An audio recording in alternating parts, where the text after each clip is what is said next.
Developing a horror game is no easy task. Developing a truly scary horror game is probably the most difficult task out of all of them. Horror games in general have a very niche audience, much like their cinematic counterparts, so they're often overlooked by casual or the younger audiences.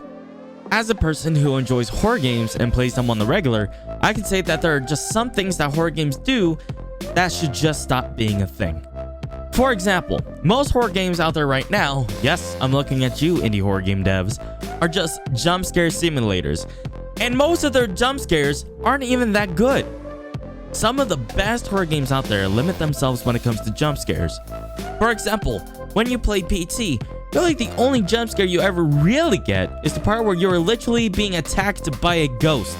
That's it. That's the only jump scare of PT, and PT was one of the best goddamn psychological horror experiences I have ever experienced. Knockoffs of the PT franchise don't really do it justice. Instead, all you get is a winding hallway with limited options and jump scares reeled here and there.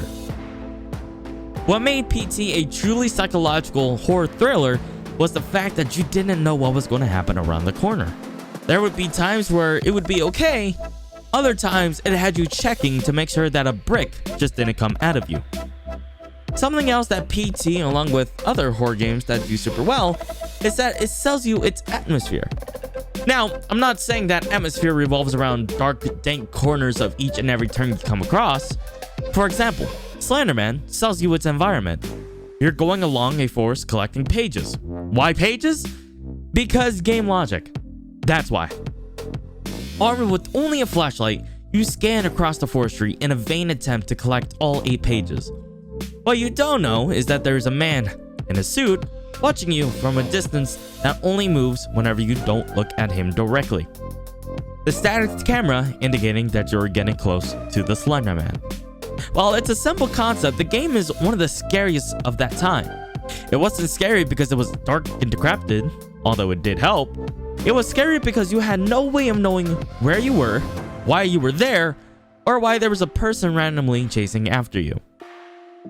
Many games, and I do mean so many horror games in particular, may have you think that the dark rooms are the atmosphere. But here's the thing. You get in an area, and then for some reason, the only thing that you have is a flashlight.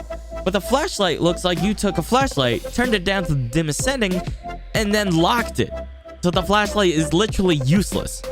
That's not proper atmosphere building. For example, Alien Isolation, another fantastic horror game, has you work in a relatively well-lit area. But it sells you on its horror by having a giant alien walking around and hearing its bass-heavy footsteps. That's how Alien gets you.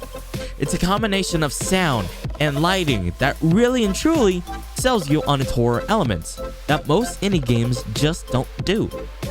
I mean, seriously, I can barely see enough as it is. And your flashlight is basically the equivalent of a $2 LED light from Best Buy. I mean, seriously, what makes you think that when you start a horror game, the first thing that happens is that the door behind you immediately slams shut is a good idea? And then you're in a dark horror armed with a 2-cent LED light that you got from Walmart, and then walking around as loud as thunder plays in the background every 2.5 seconds.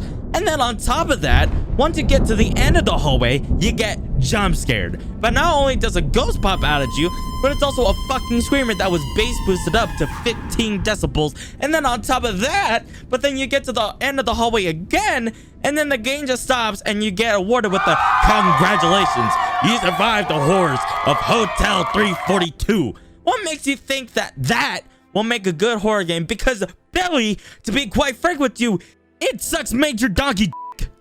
Anyways, the problem with a lot of indie horror games is that they assume that making those types of games are easy. But they all have things that honestly a lot of horror game fanatics hate.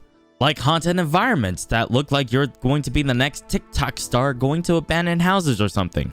Piss poor lighting. And then loud ass jump scares that will have your ears ringing for the next week.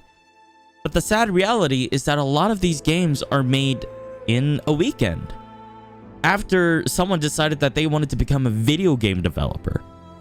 But at least make an attempt to spice up the game so that it's not a purely bland jump scare simulator.